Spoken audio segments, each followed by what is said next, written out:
Cards sure has come a long way since Snap. Welcome to the Cardaclysm Shards of the Four review. Now cast your fingers on that like and subscribe button if you want to keep up to date with all my latest content, and also come and join us in the community Discord. And with that, let us turn the cards on the gameplay.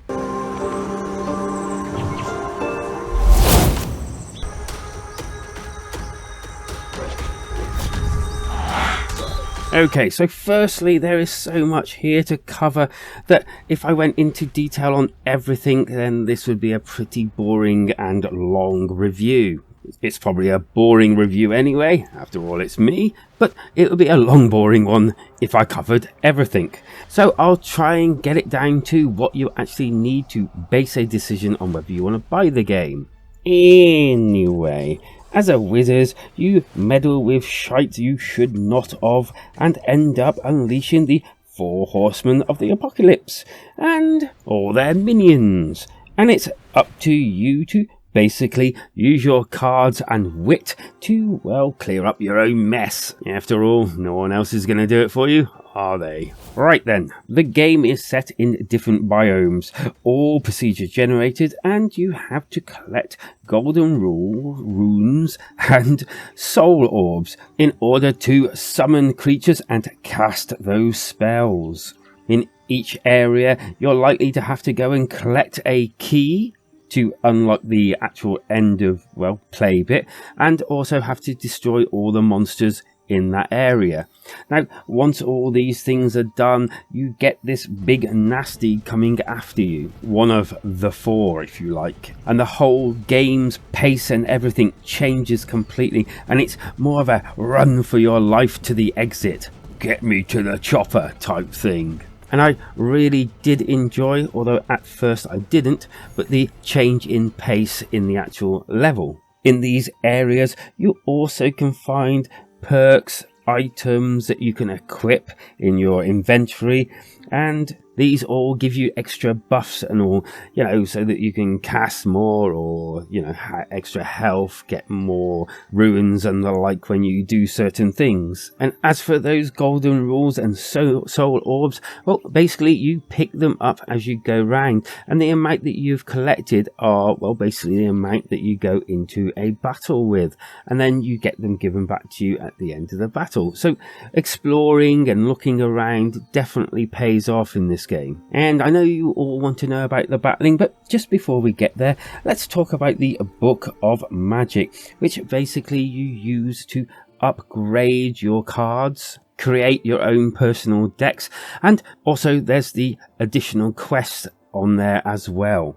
On the actual main drag, there's even a travelling tradesman, and you can trade, like, you know, I want this, you've got that, let's swap for other cards and then put them in your decks as well. And that neatly brings us to, well, the central hub type thing.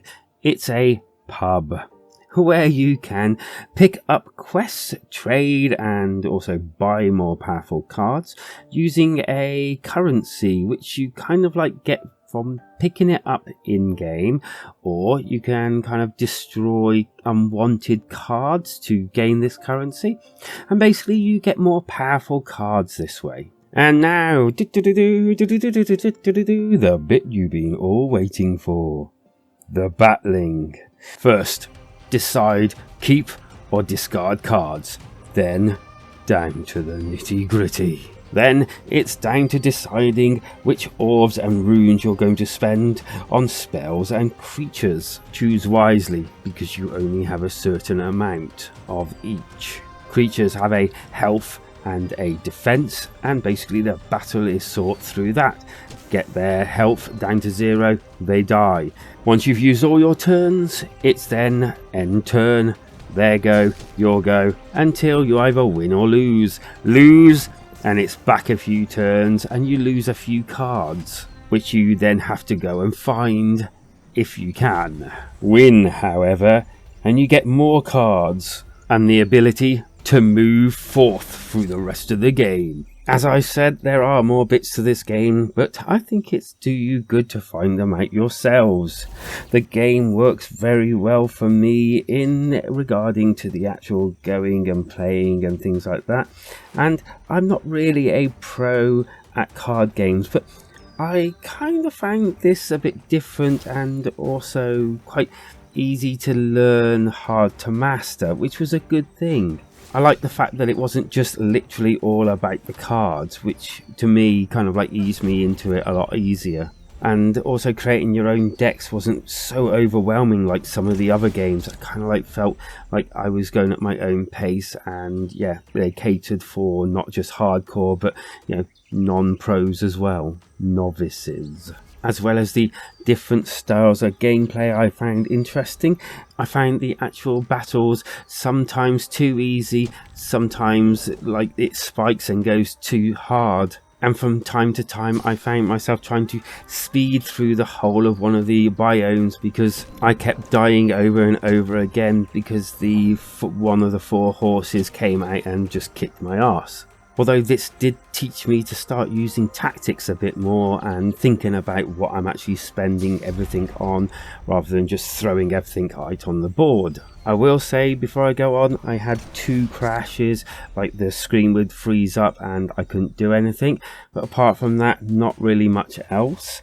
I found the game well priced for what you actually get, as there seems to be, and I know it's not going to be for everyone, but there seems to be quite a bit here, and the development team has tried to keep it interesting and something always to do. Graphically, nice style, nice cards and animations, some bits a little dodgier than other bits, and it's even got a touchscreen should you want to use it. I did from time to time. Audibly though, nice soundtrack, and everything else seemed, well, right for what there was. Take a listen. That's some nice stuff you got there.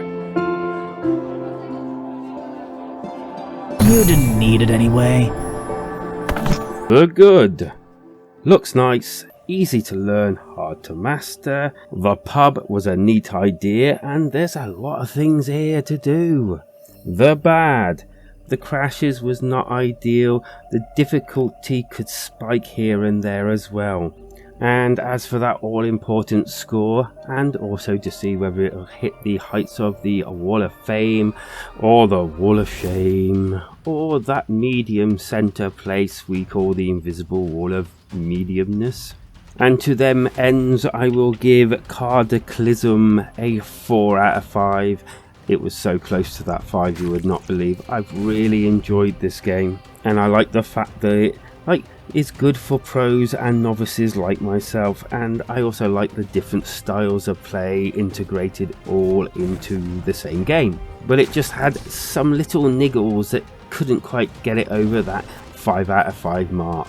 But as for my alternative, I would like to mention Slay the Spire. Now, I've heard quite a few, I think, good things about this game. It's meant to be a good card kind of dynamic deck building game, and yeah, if you have a better suggestion, then well, leave it, as well as any other comments you have for Cardaclysm down below in the comments where they belong. And why not hit that like and subscribe button before we say goodbye to keep yourself up to date with all my latest reviews and content. And don't forget also to come and join us in the community Discord. We're all like-minded people that, well, like to chat about the things that interest us. Because life is better when we switch together.